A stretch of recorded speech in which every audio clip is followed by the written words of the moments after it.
Hi, hello, welcome to my channel. In this video, I am going to teach you about the chemical reactions of organic compounds. The four types of reaction that we are going to study in this video. Please don't skip the video so that you can understand the types of reactions in an easy manner. I will try to teach you as easy as possible. So the first reaction, combustion reaction. Whatever may be the hydrocarbon, whether it may be saturated or unsaturated hydrocarbon, they will undergo burning in presence of oxygen to produce carbon dioxide and water vapor along with heat and light. And this chemical reaction is called as combustion reaction. What is combustion? Burning in presence of air or oxygen. Burning in presence of air or oxygen is called as combustion reaction. And the substance which is undergoing this combustion is called as fuel. Okay? And if you take the example of any hydrocarbon, saturated hydrocarbon or unsaturated hydrocarbon on reaction with oxygen, it will produce carbon dioxide and water vapor along with heat and light. Okay, you can take any example, not only this is methane. You can take ethane, C2H6 plus O2. Only skeletal reactions I am writing along with heat and light.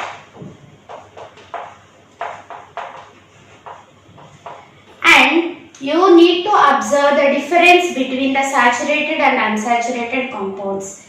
If saturated compounds are undergoing combustion reaction, they will produce blue color flame. Blue color flame they will produce and they will undergo complete combustion. And if unsaturated compounds are undergoing combustion, they will produce yellow flame with some soot. So, according to environmental point of view, it is preferable to select saturated hydrocarbons as fuels because they will undergo complete combustion. And one more point, even if it is saturated hydrocarbon, if the availability of oxygen is not sufficient, if the availability of oxygen is less, they will not undergo complete combustion, and in that case also soot will be produced. Okay? And here we have seen heat and light. In some cases, flame is produced when gaseous products are involved. That means all these are gases, hydrocarbons, these two are gases. When gaseous substances are involved in combustion, they will produce flame. When the solid substances are undergoing combustion, they will not produce flame. For example, coal, which is carbon, and charcoal, it will not produce flame, it will only produce lighting. Okay? And when flame is produced, that you need to understand. Flame is produced when vapors are produced. That means when the fuel is in gaseous state, then only flame will be produced. Okay? This is about combustion reaction. The main thing you need to understand is carbon dioxide and water vapor, and this is burning in presence of oxygen. Okay, saturated and unsaturated, most important points. Then coming to oxidation reaction, you have already have the idea that oxidation is nothing but the addition of oxygen or the removal of hydrogen. Okay, and the reaction that is given here, first of all we will write what is oxidation. Addition of oxygen or removal of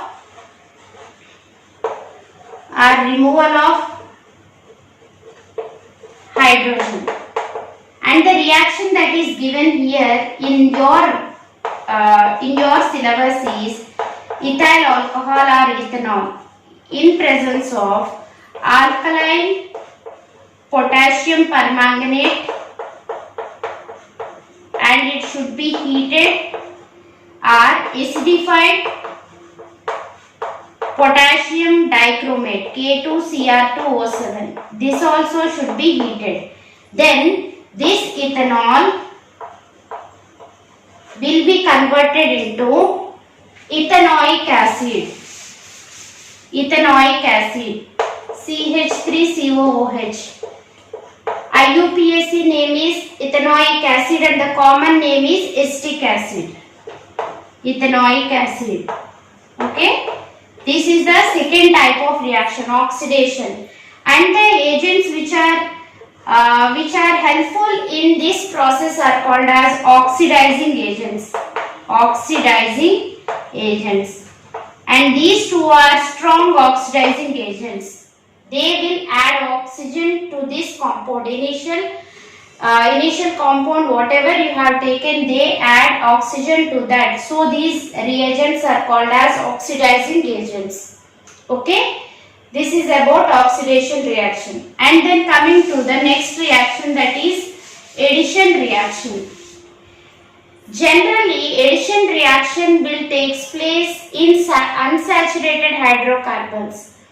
Unsaturated hydrocarbons will undergo this addition reaction. For example, you take, this is one of the example of unsaturated hydrocarbon. For example, unsaturated hydrocarbons are present in vegetable oils. Vegetable oils. Okay, vegetable oils. And these are nothing but alkyl groups. Okay, in presence of nickel or palladium as catalyst. Catalyst is nothing but a substance which is helpful in increasing or decreasing the rate of reaction without directly participating in the reaction. Okay, it will speed up the reaction in this case. Okay, nickel or palladium are used as catalyst in hydrogenation of oils. Hydrogenation of vegetable oils, they will be converted into fats. And the reaction after this, what are the products that will be formed are, okay, this is hydrogenation reaction of oils, it is an addition reaction. And nickel or palladium acts as catalyst. What is catalyst? Catalyst is a substance which is helpful in increasing the rate of reaction. Rate of reaction in the sense it will increase the formation of the products. Okay, without directly involving in the reaction. It won't change in the reaction. It will only helps in increasing the rate of reaction. And those are called as catalysts. Nickel or palladium acts as catalyst in hydrogenation of oils. Hydrogenation of oils is nothing but an addition reaction. Whatever may be the unsaturated hydrocarbons, they can undergo addition reaction because there is unsaturation means there may be double bond or triple bond and these can be replaced with hydrogen. Okay, this hydrogen, how many hydrogens are required? Those many hydrogens. The reaction will proceed in presence of nickel or palladium. Okay, here hydrogen. This is about addition reaction. Then coming to the last reaction, that is substitution reaction. Substitution reactions. Unsaturated hydrocarbons can undergo addition reactions, but saturated hydrocarbons cannot undergo addition reactions because this bond is very strong.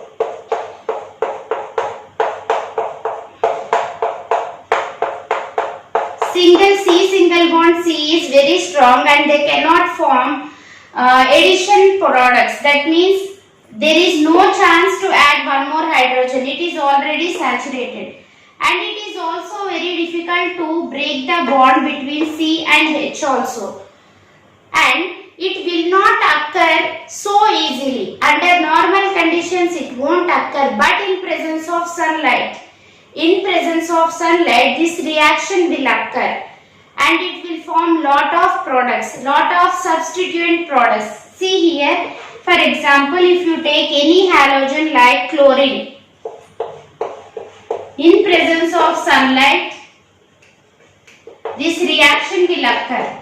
Not in normal conditions. Mostly saturated hydrocarbons are inert. But in presence of sunlight, if any halogen like chlorine is there, and that can substitute one of the hydrogen. See here.